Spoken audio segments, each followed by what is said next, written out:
Hello, darlings. You've all heard of Marilyn Monroe. Some of you know Bridget Bardot. Well, now it's time for the Cognac show. I said Cognac, ooh, ooh. I said Cognac, ooh, ooh, ooh. I'm a bubbly blonde, fabulously dressed to impress. One of a kind girl. I was brought into this world wrapped up in pearls. I love to mingle, though my husband reminds me I'm not single. I meet and greet both the famous and the elite. I ride in limousines, drinking the finest champagne, wearing furs, dazzling diamond jewelry. A girl can't complain. I live the upscale life, dining in the finest restaurants, eating the best caviar for free. And no matter how much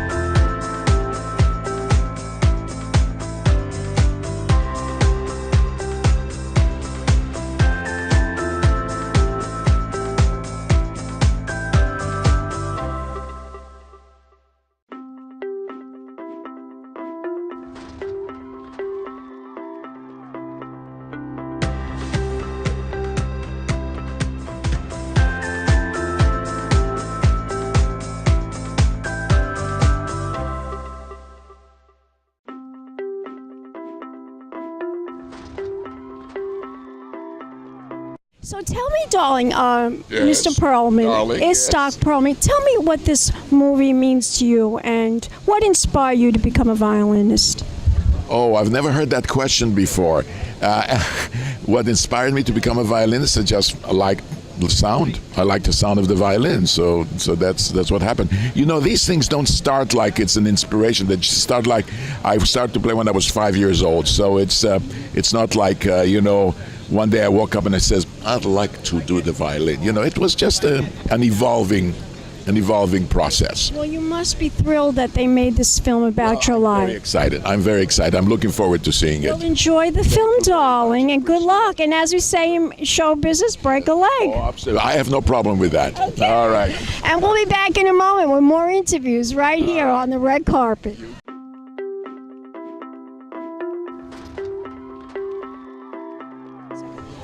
Welcome back, darlings. I'm here with the director of Itzhak, and she's going to introduce herself and tell us what the inspiration with this film was really all about. I'm ALISON, and yes, ALISON CHERNICK. And I think Itzhak's work speaks for itself. I think the inspiration was pretty obvious when someone approached me to make the film. I was certainly super excited about it as a huge fan for a while. And with his incredible personality and all the passion and joy that he infuses into his music, it was a pure, joyful subject to make this film on him. How long did it take you to make the movie?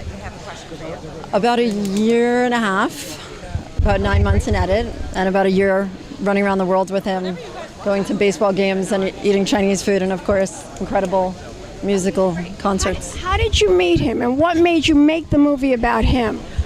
My background is in visual arts, doing compelling portraits of visual artists, and I was approached to do it, and I met with him and Toby, and Toby was incredibly instrumental in getting this off the ground. I think she felt like it was the right time. They weren't young, they weren't old. It was his 70th year, and we started with our first shoot a few weeks later, so here we are. Congratulations for making the film. So much.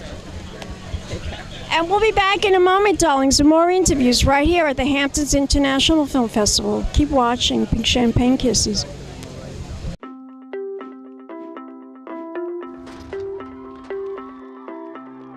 Can you tell my audience why you think the Hamptons International Film Festival is so special? Well, they get very good films, and they're all very different, and they're very interesting, and many of them go on to be big award winners, so it's nice to be. That is correct. I interviewed some of the Academy Award winners that were from the White Helmet last last year. It was very, very nice. I interviewed the director, and I did interview some very notable filmmakers right here at the film festival.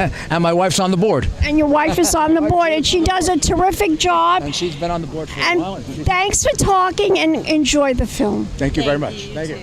And we'll be back in a moment, darlings. More interviews right here at the Hamptons International Film Festival. Pink champagne kisses.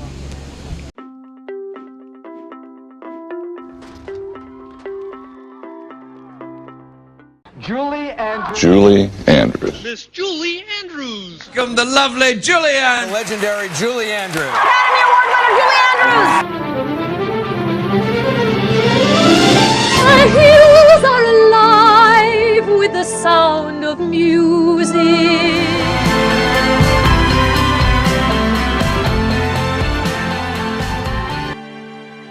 When the Lord closes a door, somewhere he opens a window.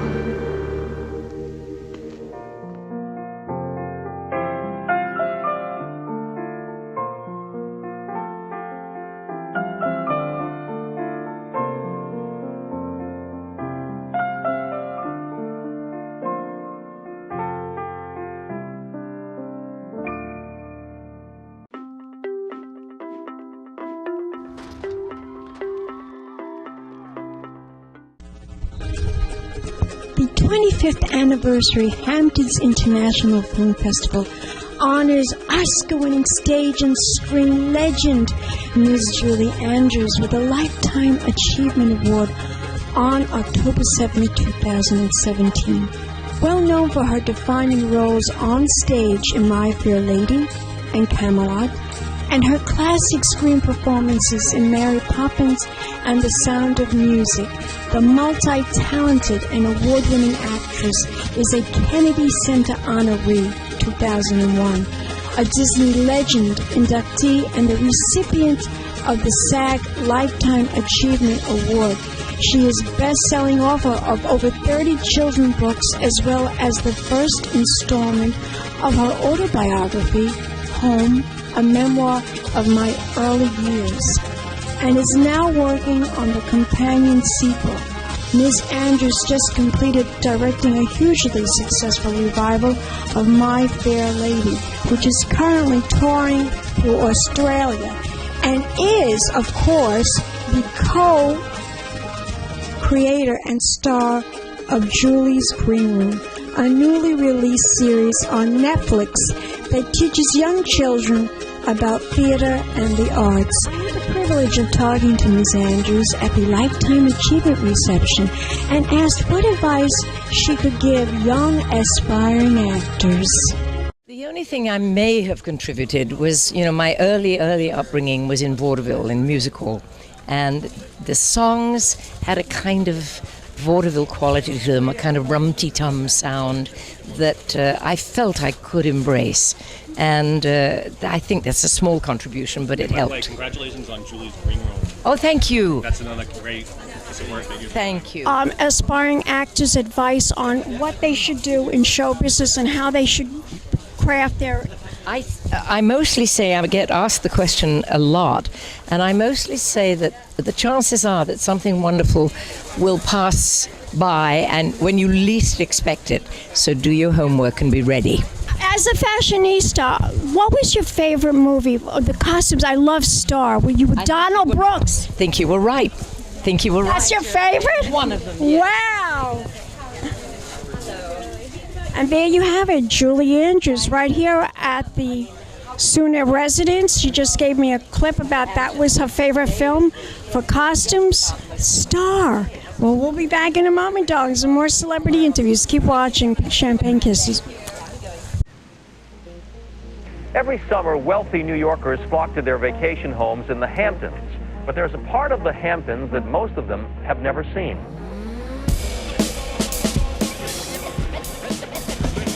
The Bridgehampton Killer Bees are the best in their class, but feel like second-class citizens in their own town. It's just because I'm from the Hamptons. Everybody thinks I got this big mansion and I don't do any work, but I'm a year-round person. I work hard for my money. Set it up, 13. Let's go, let's go. Get back. My nickname that they kind of give me is Eat 'em Up. I'm the Beast from the East. My nickname is Pretty Boy. Why do they call you Pretty Boy? Because I'm pretty. They're going to go far, I'll tell you that. But their mentality is, we won last year, guys, we want to go back this year. We play bigger schools and they come in and say, oh, you got a small school, 43 kids. But it only takes 5 kids to play on the court. Playing here, you can look up and see all the banners, all the hard work everybody's done. I feel like nobody can stop me because I'm home. Is this a $30 million view or what? When you look around and see how much this really has changed, 1 acre parcel of land here can be worth $4 or $5 million. Big win for the developers here on this, big win for everybody. I don't see this town having many more black residents 10, 20 years from now. The population can't sustain itself out here anymore. There is legitimately a socioeconomic divide between north of the tracks, south of the tracks. Why are there still people trying to close this school? Is it because this real estate is more valuable as condominiums? Yeah! They've been trying to close that school down for years and years and years, but yet we stay who we are. We stay true to what has gotten us here. One of the reasons they're not going to close Bridgehampton School is because they have a winning basketball team.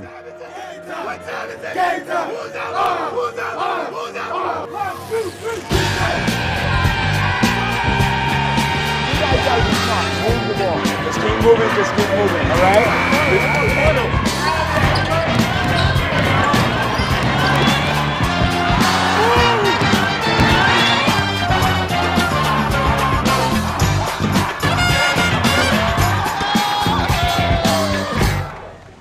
All right, let's go get a sweat up. Let's go, man. Let's get it.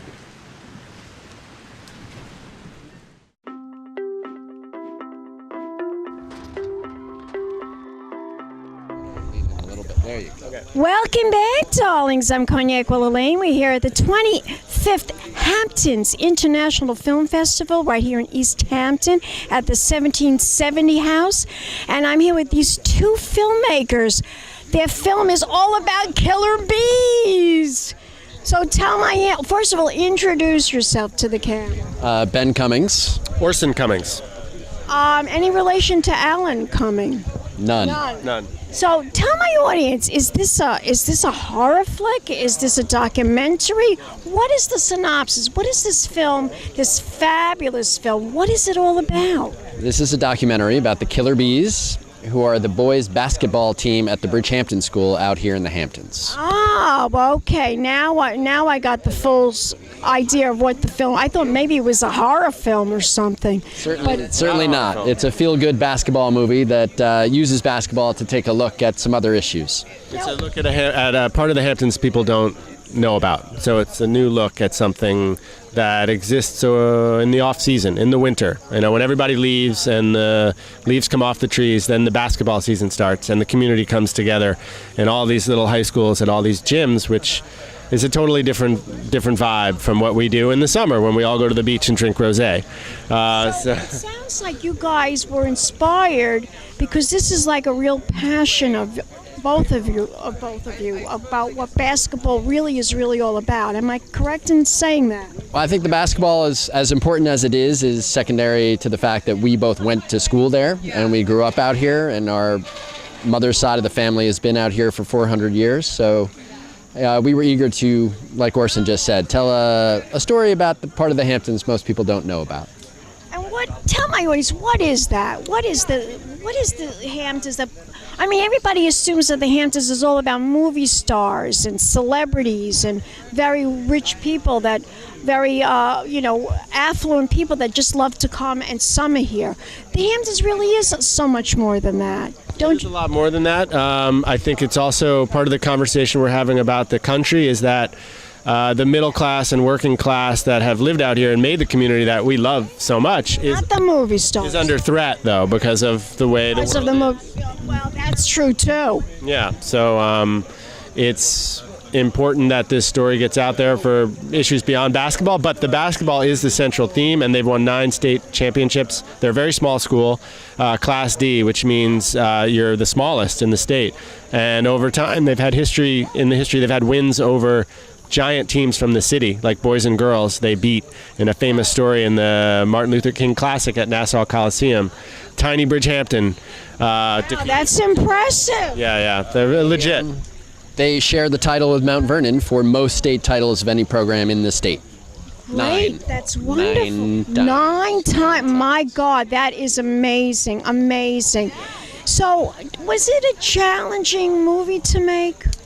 All movies are challenging to make. This one, I would say, since we're locals and knew who to talk to and what to ask, I think it might have been, we were uniquely prepared for it, but yeah, all movies are challenging. There's no such thing as an easy movie. No, I wouldn't think so. Even this, what I do, could be a challenge, trust me. And spending time back where you went to school when you were a kid, revisiting that and spending all day for a great number of days in a row in a school with high school and junior high school boys and girls is a challenge. We have a renewed respect for teachers. Yeah, because, like you said, the world has changed tremendously from when we were children, the way the youth are growing up today. I mean, some things are similar, some things are the same, but there's a lot of things that aren't the same about young people today. Don't you agree? I would agree, and in some ways that played to our favor because, for instance, cell phones, every kid now has a camera or that they're pointing at themselves and at their friends, and so the idea of having a camera with them recording and watching everything they do is not that alien to them. Yeah. They're a lot more used to it than I think any of us would have been. That's true. Well, except me, I always like being in front of the camera. It's also been a hard thing for the basketball coach, Carl Johnson, who's the central character in the film, because the kids play a lot of video games. They spend a lot of time on their phone, and back in the day, in the 70s, they didn't have any of that. They just play basketball all day. So it's harder to get the same amount of practice time and dedication from the kids when you now have so many distractions and other things for them to play with. I have a friend who's an actor, and he teaches acting. And he tells the kids before they come into the class, you see that basket over there? Everybody, I want you all to take your cell phones and you have to put it in the basket. If you want to become an actor, okay? And I would suggest you tell the kids for basketball, you want to be a basketball player, you want to be an actor, you have to be focused on that. You have to be able to communicate as an actor. You can't just text people. You have to learn how to express yourself. For sure. And with basketball, you have to be focused to make sure you're on the mark with throwing the ball. Am I right? You're right. Absolutely right. You're right. Tell my audience, do you guys have a website where we can learn more information about the film? We do. KillerBeesMovie.com. That's easy. Killer Bees Movie. Yes. Fabulous. There, and you can read up on the players and who's in it and what it's all about, for sure. Can we follow the movie on Instagram or Facebook? And Twitter, yes. Yes, so Killer Bees Movie on Facebook as well, and it's hashtag Killer Bees Movie. Fabulous. You guys are terrific. Well, thank you so much for a wonderful interview. Let me give you a kiss. As we say. All right, thank you. As we say in show business, break a leg, and we'll be back in a moment, darlings, with more interviews, more celebrities right here at the Hamptons, 25th Hamptons International Film Festival. Keep watching. Big champagne kisses. Ciao.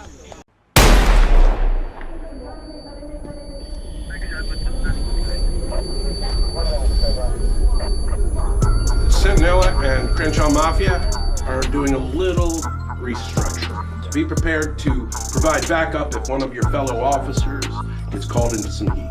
We don't want no devils in this house. We want the Lord. That's my song.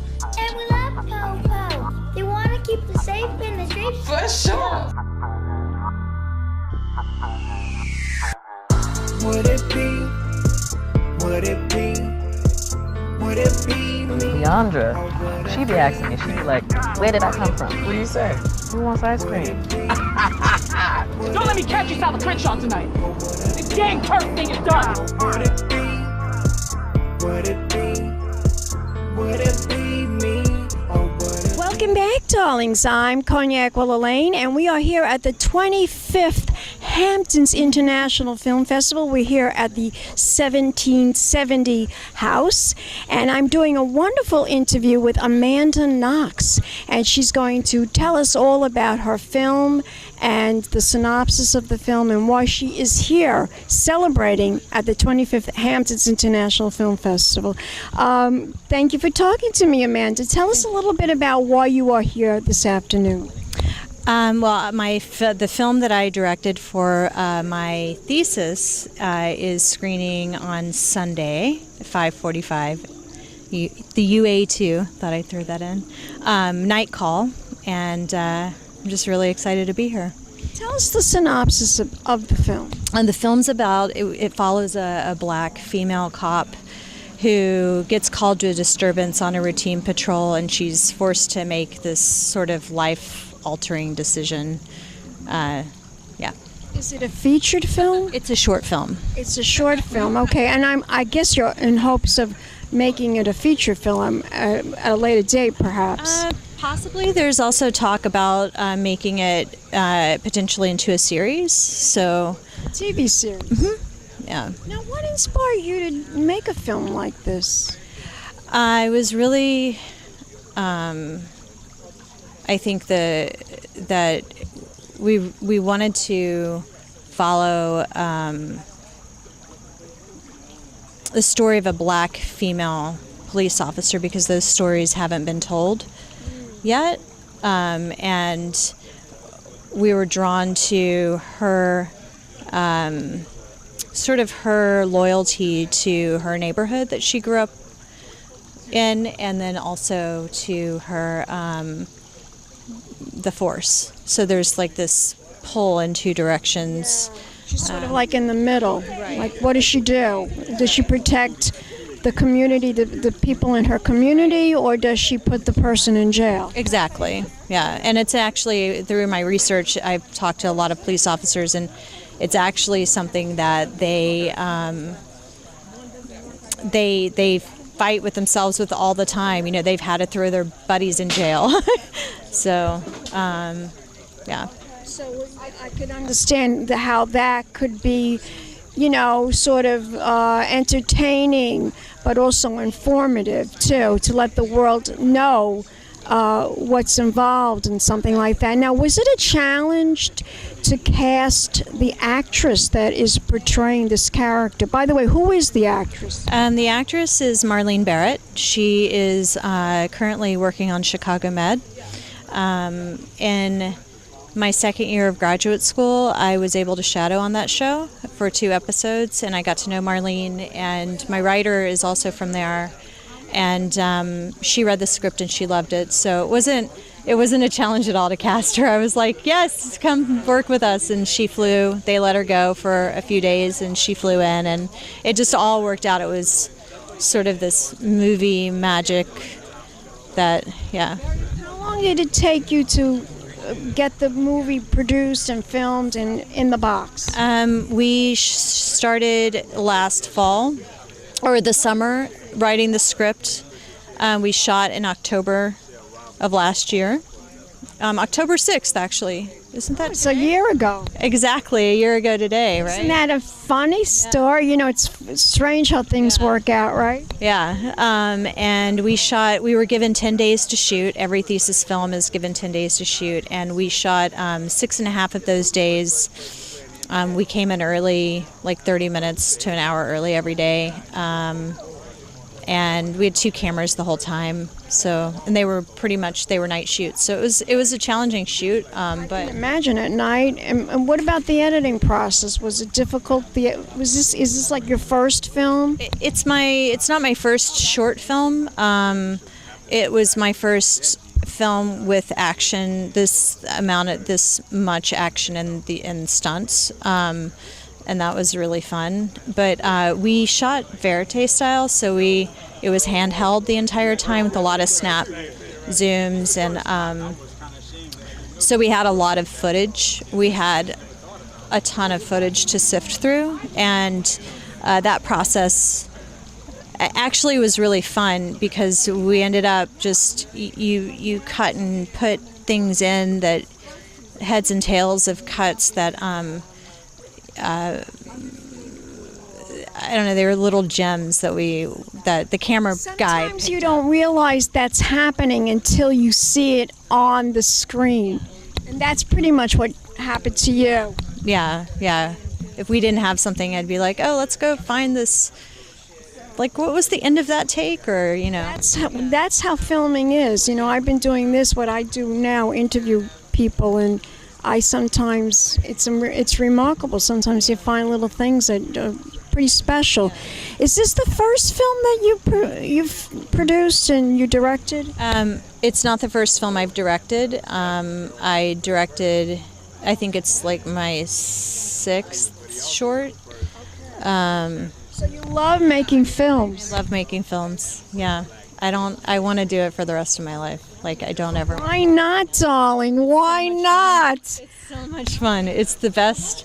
It's the best life, right? And especially it's glamorous when you come to like the Hamptons International Film Festival. I don't know about the. I love being in the trenches and like running, like swinging from the fences more than yeah. I mean, it's fun to come and celebrate the film, but.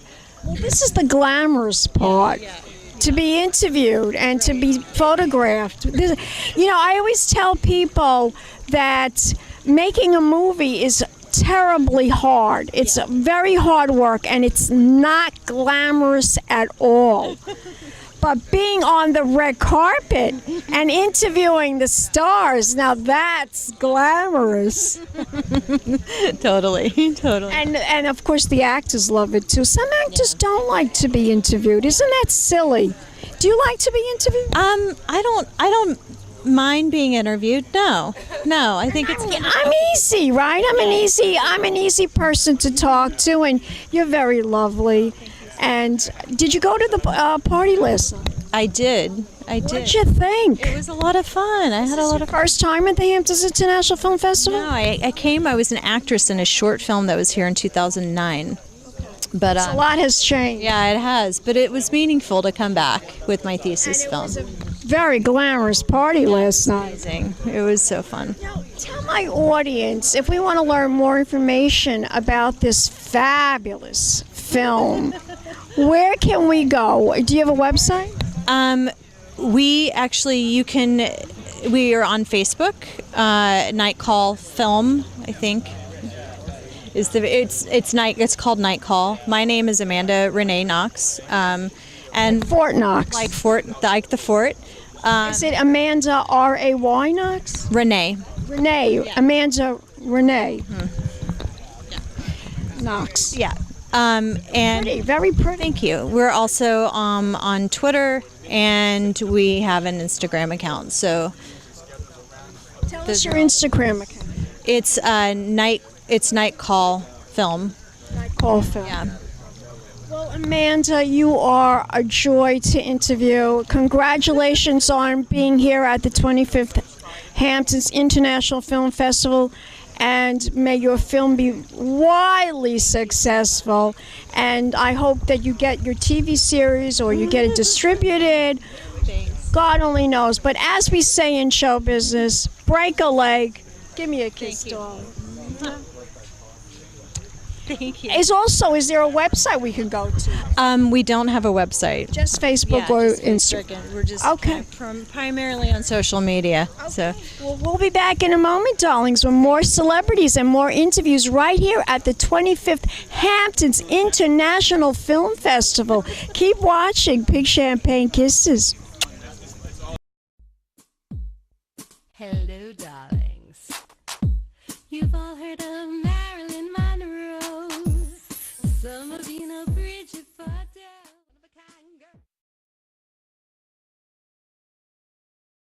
This has been a Crybaby Productions, darlings.